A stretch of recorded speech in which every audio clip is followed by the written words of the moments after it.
there is a version of Jesus that was never preached from any pulpit, a version buried not by time, but by decision, concealed not because it was false, but because it was considered too dangerous for ordinary minds. This version does not begin in Bethlehem.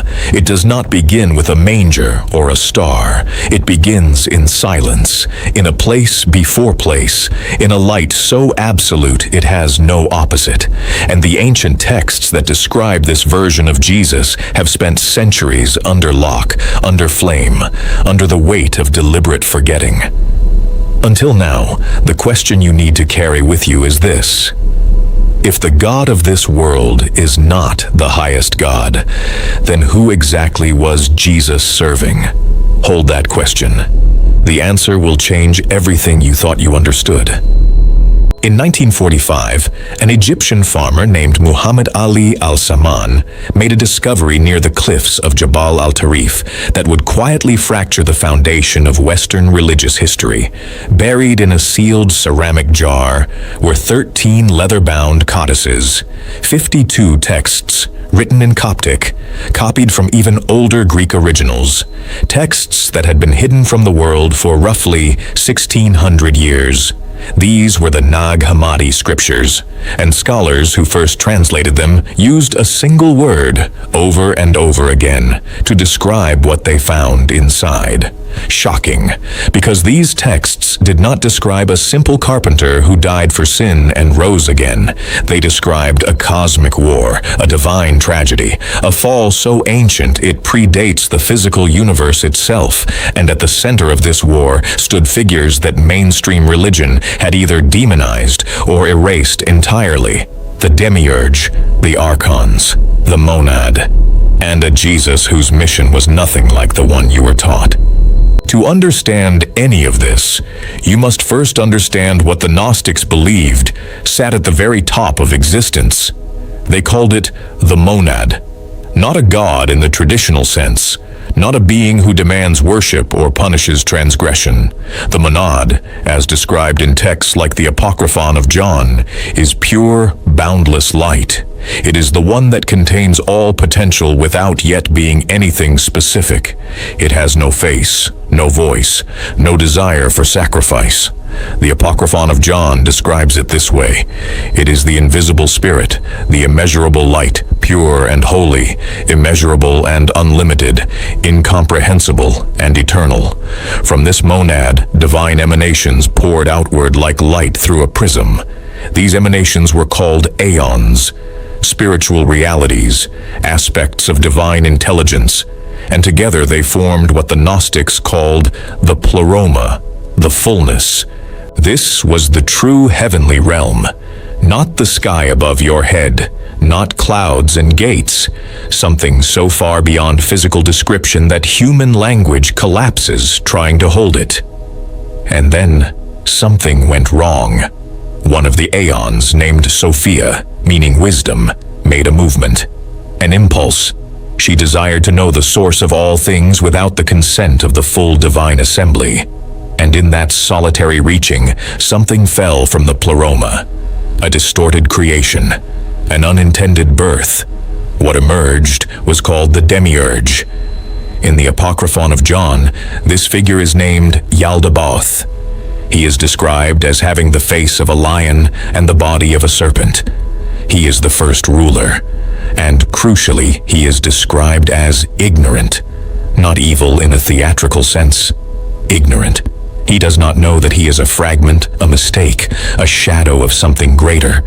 And in his ignorance, he makes the single most consequential declaration in Gnostic cosmology. He says, "I am God, and there is no other God beside me." Those who know their scriptures will recognize that phrase. It appears in the Old Testament, and the Gnostics were not subtle about what they believed this implied. The God of the Hebrew Bible, the God who thunders and punishes and demands blood sacrifice, this was not the monad. This was Yaldabaoth, the Demiurge, a lesser being who had mistaken himself for the highest. Now ask yourself, if that is true, what does it mean for the world he created? The Demiurge did not create alone.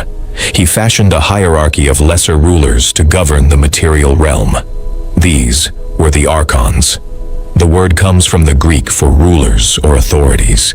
In texts like the hypostasis of the Archons, they are described as blind, arrogant forces who actively resist the spiritual awakening of human beings. They are not demons in the Halloween sense. They are something more unsettling. They are systems. They are the internal governors of a reality built specifically to keep divine sparks unconscious of their own nature. The Archons, according to these texts, shaped the human body as a prison for something luminous, something they themselves did not fully understand. A fragment of the Pleroma's light had been breathed into Adam, and the Archons feared it. They feared what happens when a human being remembers where they actually come from. Here is the tension that runs beneath every single Gnostic text. The divine spark within you is something these rulers of the material world were architecturally designed to keep asleep, and the mechanism they use is the world itself.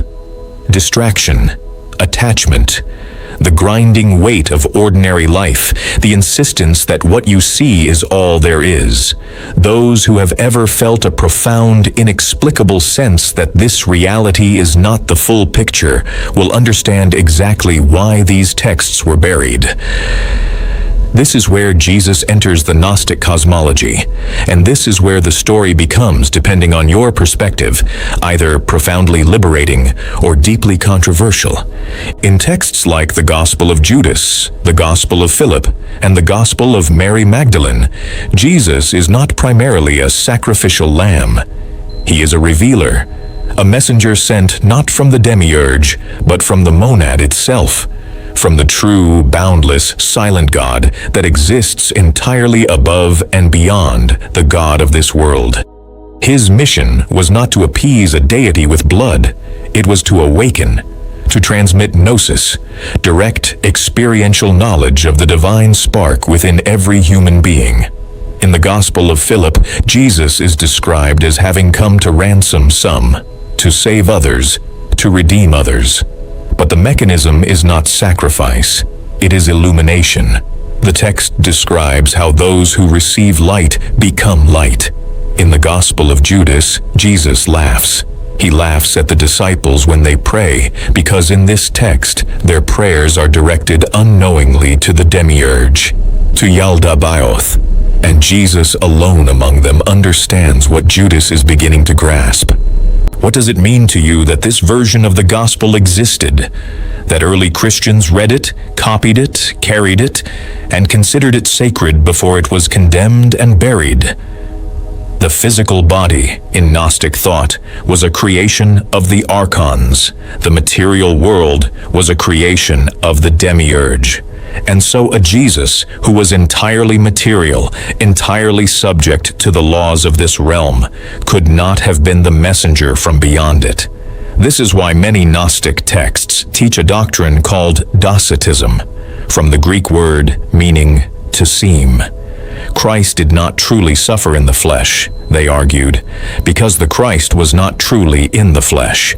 The divine light that descended into the figure of Jesus passed through this world like light through glass, present but not captured. This is not a fringe idea quietly muttered in corners. This was a live theological debate in the 2nd and 3rd centuries. Figures like Basilides and Valentinus built entire cosmological systems around it. They had congregations. They had schools. They wrote texts that were copied and studied across the Mediterranean world. And then they were silenced. The Council of Nicaea in 325 CE did not just establish orthodox doctrine. It determined, with political and imperial weight behind it, which Jesus would survive into the future, which texts would be canonical, which understandings of the divine were acceptable. The other Jesuses, the Gnostic ones, the cosmic ones, the ones who laughed and taught and illuminated rather than suffered and atoned, those were marked as heresy.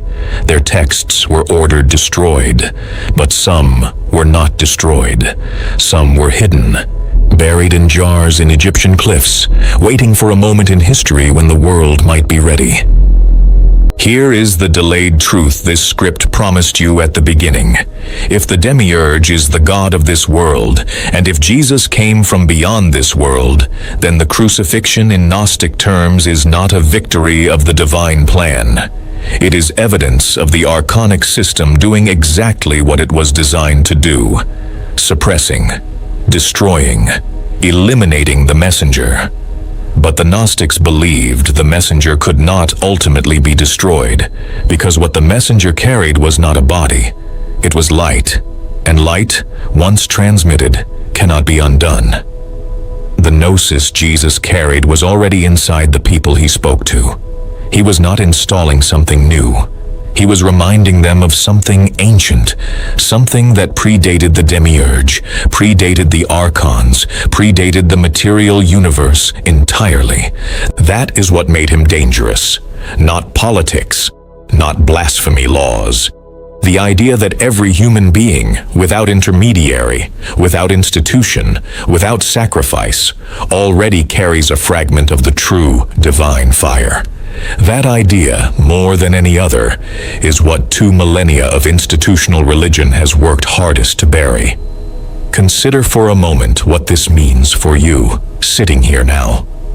What if the restlessness you sometimes feel, that sense that ordinary life cannot possibly be the full extent of what existence is, what if that is not anxiety or dissatisfaction?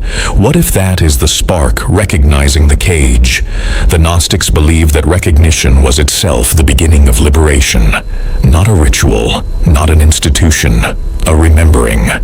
The question worth sitting with is not whether the Gnostic texts are literally true in every detail. The question is what it means that human beings across centuries and cultures keep reaching for something beyond the world they can see. Keep insisting, against all social pressure, that the god of thunder and punishment cannot possibly be the whole story. If these ideas are stirring something in you, leave a comment below. Tell me which figure in this cosmology you want to explore next. The Sophia myth, the full nature of the Archons, the secret teachings in the Gospel of Philip. Your instincts in the comments have shaped this channel more than you know.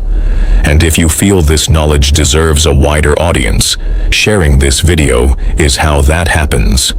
This channel exists for those who refuse to stop asking the questions that make comfortable people uncomfortable.